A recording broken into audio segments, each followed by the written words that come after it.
자, 이번에는 현대소설 10 한번 봅시다. 196쪽이고요. 196쪽부터 199쪽까지 돼 있고, 현대소설 12 박완서의 그해 겨울은 따뜻했네.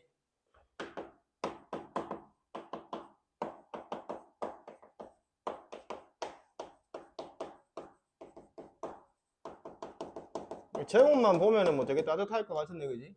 안 따뜻해, 내용이.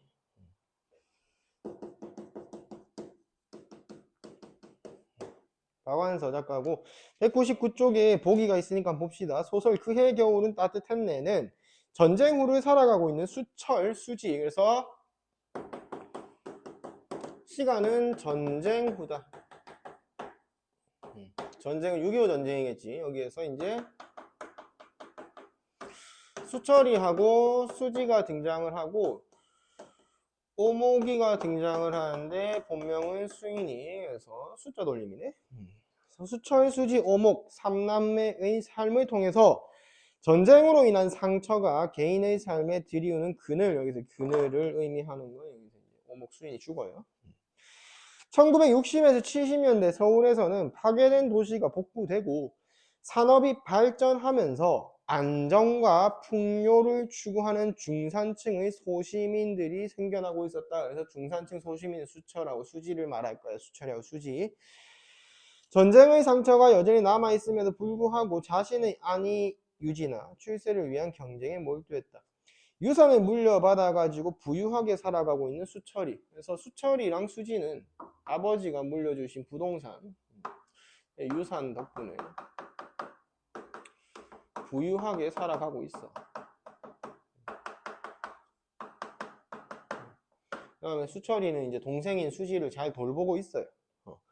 근데 이제 오목을 찾으려고 하는 시도를 끊임없이 하고 있어요. 왜 오목이를 잊어버렸냐면은 본문에 보시면은 196쪽에 일사후퇴로 북쪽이는 피란길에서 이제 북쪽에서 이제 남한으로 내려오는 거지. 일사후퇴 북쪽에는 피란길에서 수지는 먹을 것을 빼앗기기 싫어가지고 오목이의 손을 일부러 놓아버린 채 혼자 가족에게로 돌아오는 거예요. 수지가 오목이를 버린 거지. 피란길에서.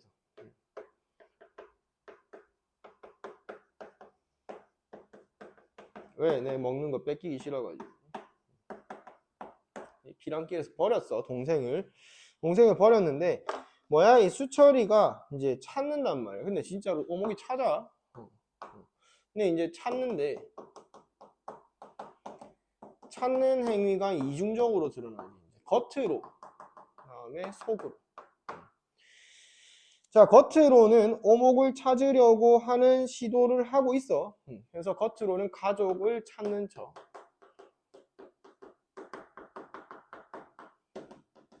이제 아끼는 척 하고 있는데, 이 진짜 속으로는 무슨 생각하고 있냐면은 이제 가족으로는 받아들이기가 힘들어.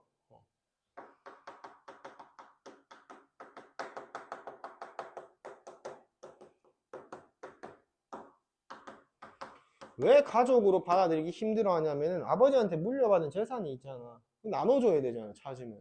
그러니까 수철이가 오목이 찾고, 오목이는 이제 너무 어려가지고 얘도 이제 지 가족을 기억을 못하는 상황이야. 이게 지가 가족을 찾는 그 공고를 내는데 수철이 그걸 봐. 본문에서 보면은. 보고 모른 척하지, 숨기지. 왜? 수지가 이제 찾아내가지고 데리고 올까봐. 두려운 거야. 왜? 데리고 오면은 지가 부양해야 할 가족이 또 생기는 거 아니야. 그럼 지 재산이 줄어들 거 아니야. 그치? 그래서 배타성과 이기주의, 도덕적 몰락을 나타내고, 수지도 오목이를 찾아 갔는데 지가 언니인 척, 언니인 거 안 밝혀. 왜 안 밝히냐면은 그 지가 피랑길에서 버린 거 들킬까봐 무서워가지고.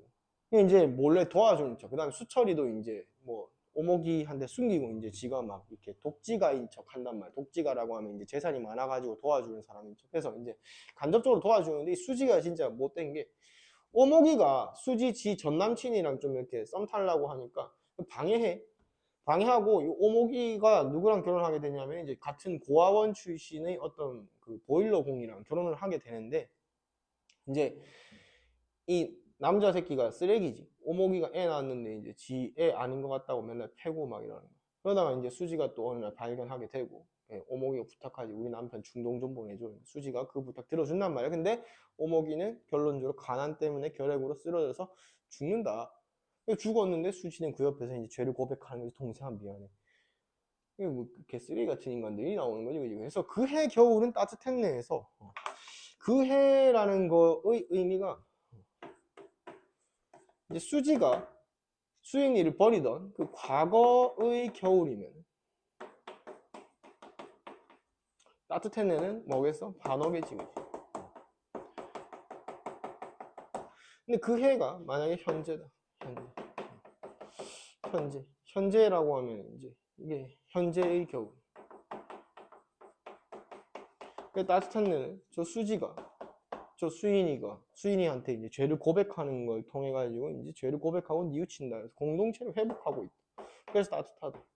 라는데 나는 개인적으로 이렇게 해석하는 게 조금 더 마음에 들기는 하네. 그래서 봅시다. 그래서 앞부분 줄거리에서 일부러 손을 놓았지, 그지? 혼자 가족에게로 돌아갔어, 누가? 수지가. 그러고 나서 오목이는 서울의 한 고아원에서 성장하게 된단 말이야. 전쟁 중에 부모를 모두 잃은 수지와 오빠인 수철이는 그래도 부모의 유산으로 유복한 생활을 해. 돈 많단 말이야. 고아원에서 자란 오목이는 입시학원의 급사라고 하면 심부름꾼이야, 심부름꾼. 돈도 많이 못 버는 거지, 그지? 그것을 거쳐 삼아서 지내다가 설 연휴가 되자 혼자 남게 된다. 자, 본문 들어가 볼게. 고아로 자랐으면서도 홀로 있어 보기는 처음이어서 모기는 오모기를 말하는 거예요. 무서움증을 이겨보려고 자신에게 이야기를 걸었다. 그러니까 지금 이제 혼자 남아가지고 두려운 거야. 왜 혼자 남아서 두렵냐면 명절에 다 떠난 거야. 그래서 이제 이 학원, 입시 학원을 골방에서 처박혀서 혼자 있는 거지. 가족이 없으니까. 명절에 같이 즐길 가족이 없는 거죠. 사면 이 벽이 같은 물음으로 그녀를 조소했다. 비웃었다라는 거지. 너는 누구냐, 너는 누구냐, 메아리처럼 울리는 거를 이렇게 표현한 거지. 그 악랄한 조소에 그녀는 위축되고 마침내 흔적도 없이 소멸해 버릴 것 같았다. 외부를 향해서 굳게 셔터가 내려진 7층 건물 속 입시 학원이겠지. 정적과 공허함은 홀로 감당하기에 너무나도 거대한 괴물이었다. 원장 아버지, 여기서 원장 아버지는 고아원에서 자신을 길러준 원장님을 말하는 거야. 그가 그 독특한 목청으로 뭐가라고 부르는 소리를 듣고 싶었다. 그래서 그리움, 외로움에 지금 시달리고 있는 오목이의 모습이지. 잡무에 쫓겨서 잊고 지내던 원장 아버지에 대한 그리움이 아무 할 일 없이 어쩔 수 없이 홀로 있게 되자 참을 수 없이 간절해졌어.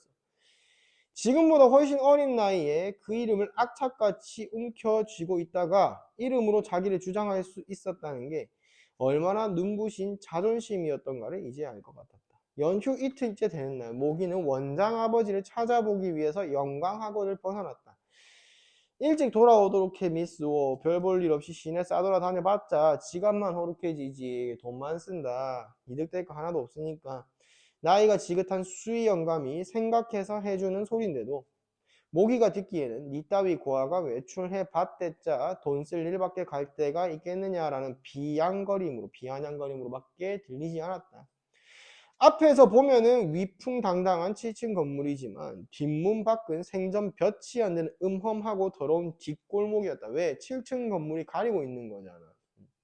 그래서 양면성을 보여주는 거지. 화려한 가운데는 뒤에 그늘도 있다라는. 뒷골목, 이 건물, 7층 건물에 가려진 뒷골목의 구옥들은, 오래된 집들은 거의가 다 싸구려 음식점이어서 쓰레기통에 넘치는 연탄재 위에 끼얹은 밥 찌꺼기가 얼어서 메밀꽃처럼 피어나고 있었다. 모기는 뒷골목에 들볕을 차단하고 햇빛을 차단하고 떡 버티고 산 7층의 괴물스러운 등허리를 쳐다보면서 이건 집이 아니다 진저리 쳤다. 번화가의 상점들은 모조리 닫혀 있었다. 철시하다라고 하면 문을 닫고 지금 영업을 하지 않는 거리. 색색까지 때때옷이라고 하면 사람들이 이제 명절이라고 새 옷을 사 입은 거겠지. 보통 때와는 다르게 걸음 그 자체를 즐기듯이 천천히 걸어가고 있는 게 보기에 좋았다. 집에서 식구들, 저희들끼리만 모여서 설을 샌다는 건 어떤 모습일까? 식구들 저희들끼리. 여기서 모기는 지금 가족이 없잖아. 고아잖아. 부러운 거지. 모기는 이 세상의 모든 사람들이 식구라는 이름으로 저희끼리만 끼리끼리 뭉쳐서 자기를 따돌리고 비웃고 약올리고 있는 것 같아서 외롭고 서러웠다. 자기만이 식구라는 집단에서 따돌림을 당하고 있다는 느낌이 그녀의 작은 가슴을 한없이 썰렁하게 했다. 중략 부분 밑으로 가시면은 위에까지는 이제 오목이의 이야기를 서술자가 서술해주고 있었고 이제 수철이 입장으로 갈 거야. 수철이 실질적인 가장 노릇을 하게 되자 제일 먼저 시작한 일은 6.25 때 잃어버린 누이 동생 오목이 이 수인이 찾는 거지. 그는 돈을 아끼지 않고 신문 광고도 자주 냈고 겉으로 전국의 고아원에 사람을 시켜서 몸소 수소문하는 일을 게을리하지 않았고 친척이나 친구들을 통해서 어디 용한 점쟁이가 있다는 소리만 들어도 체면을 불구하고 따라 나서서 동생의 생사를 애타게 점쳤기 때문에 그의 드물게 착한 마음은 일가 문중에 정평이 나 있었고 칭송이 자자했다. 겉으로 그렇다라는 거야. 그러나 그 무렵 밑줄 쳐봐. 그는 이미 오목이라는 이름으로 부모 형제를 찾는 광고가 난 것을 보았다. 그는 광고를 보자마자 진상을 알아보기 전에 진실을 알아보기 전에 아무도 모르게 밑줄 쳐봐. 감추기에 급급했다. 그래서 겉으로는 가족을 찾는 척 아끼는 척을 하고 있지만 여기서는 속으로는 진짜 나타날까만 무서워하고 있는 거야. 이기적인 모습이지. 발행 부수 몇십만의 신문 광고 중에서 한 장을 감춘 것으로 온 세상을 눈가림할 수 없다는 것 좀 그가 모를 리가 없었다. 그러나 그의 주변에서 수인이나 오목이를 기억하는 친척이 과연 있을 것인지 긴가민가 했다. 아마 기억하지 못할 거다. 외에는 다 먼 친척들이고 갈수록 재살기에 바빠지고 있었기 때문에. 그럼 왜 이걸 감췄냐? 그가 신문 광고를 감춘 것은 수지 때문이었다. 이 수지가 보면은 진짜 찾아 나설까봐 무서운 거지. 찾아가지고 데리고 올까봐. 수지와 수인의 각별한 우애를 잘 아는 그로서는 수지까지 오목이라는 별명을 잊었다고 생각할 수는 없었다. 근데 이제 수철이가 수지를 잘못 판단한 거지. 수지도 오목이 안 될 거야. 수지도. 이제 내 잘못이 들통날까봐. 사진과 함께 실린 그 신문 광고를 보자 단박에 그는 오목이야말로 누이 동생 수인이라는 걸 알 수 있었다. 동생까지 알아봤는데도 안 데리고 오는 거야. 쓰레기지, 그지? 터무니없이 앳된 사진의 얼굴은 그가 기억하고 있는 난리통에 전쟁통에 먹을 것에 걸신이 나서 식구들의 지청구 잔소리를 한 몸에 받던 때의 수인의 얼굴 그대로였다. 따로 알아보거나 긴가민가 할 여지도 없었다는 거야. 명확하게 내 동생 수인. 그때 누이 동생의 얼굴은 마치 인화한 것처럼 명료하게 그의 기억 속에 찍혀 있었다. 누이 동생을 잃어버린 때가 중학생 때였고 장남으로서의 책임감 때문에 그에게서 좀채 지워지지 않았다. 수인이가 오목이라는 이름으로 살아있음을 당장 알아보았음에도 불구하고 수인한테 달려가지를 못했다. 달려갈 생각보다는 자기 말고 또 수인이를 알아보았으니까 두려웠다라는 거지. 진짜로 내가 나타나면 어떡하지? 그지? 이기적인 모습. 그렇다고 처음부터 수인이를 영영 모른 척할 마음까지 먹은 것은 아니었는데 마음의 충격을 가라앉힐 시간이 필요한 정도였다. 그러나 그가 정말 필요로 한 시간은 자기 말고 오목이가 수인임을 알아보는 사람이 있나 없나를 확인할 수 있는 누군가 알아봤으면 행동을 취할 건데 아무도 알아보지 못했다면 그냥 나만 알고 있다면 나만 눈 감으면 되는 일이잖아. 그렇지?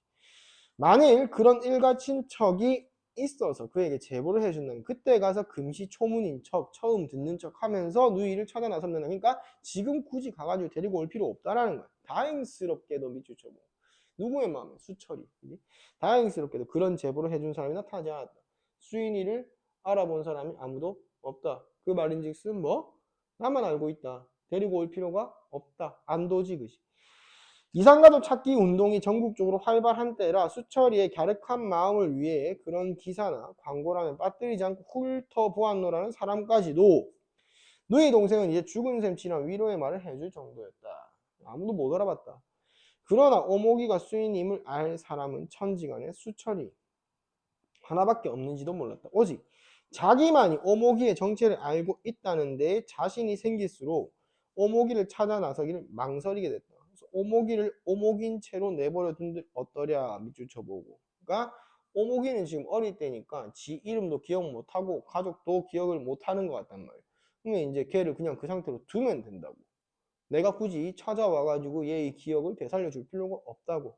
그런 생각이 처음 떠올랐을 때만 해도 스스로 섬뜩할 정도의 간지였다. 어떻게 그런 생각까지 할 수 있을까? 참으로 망측한 심보였고 내가 참 못됐고요. 그걸 반성하는 인간인데 그런 자신이 정이 떨어져서 어떤 변명을 마련하지 않으면 안 되었다. 며칠을 혼자서 궁리에 궁리를 거듭한 끝에 얻어낸 변명은 누이 동생이 몸담고 있는 곳이 하필 고아원이다. 그래 새삼스레 고아원에 진저리를 쳤다. 그렇다면 고아가 고아원 아닌 어디에 있어야 하는 말이야. 그는 자신의 억지에 실수했지만 억지를 철회하지는 못했다. 이미 결혼을 해서 아름다운 아내와 귀여운 자식을 두고 있었고 하나 남은 누이 동생 수지를 부럽지 않게 호강시켜가면서 곱게 잘 기르고 있었다고. 좋은 집안에서 고생 모르고 자라서 그에게 시집 와서 그의 자식을 낳아준 아내를 누구보다 사랑했고 너무 사랑해서 누이 동생이 하나 달린 것도 속으로 미안한데 하나를 더 끓인 아내한테 지금 동생이 있는 게 미안하대, 그지? 그것도 고아원으로부터. 이 고아원에서 자랐다는 거, 이걸 흠집을 잡아가지고 지금 데리고 오지 않겠다라는 다짐을 하고 있는 거죠. 차마 못할 일이었다. 그래서 이게 쓰레기들의 향연, 그의 겨울은 따뜻했네 봤습니다. 자, 오늘은 여기까지.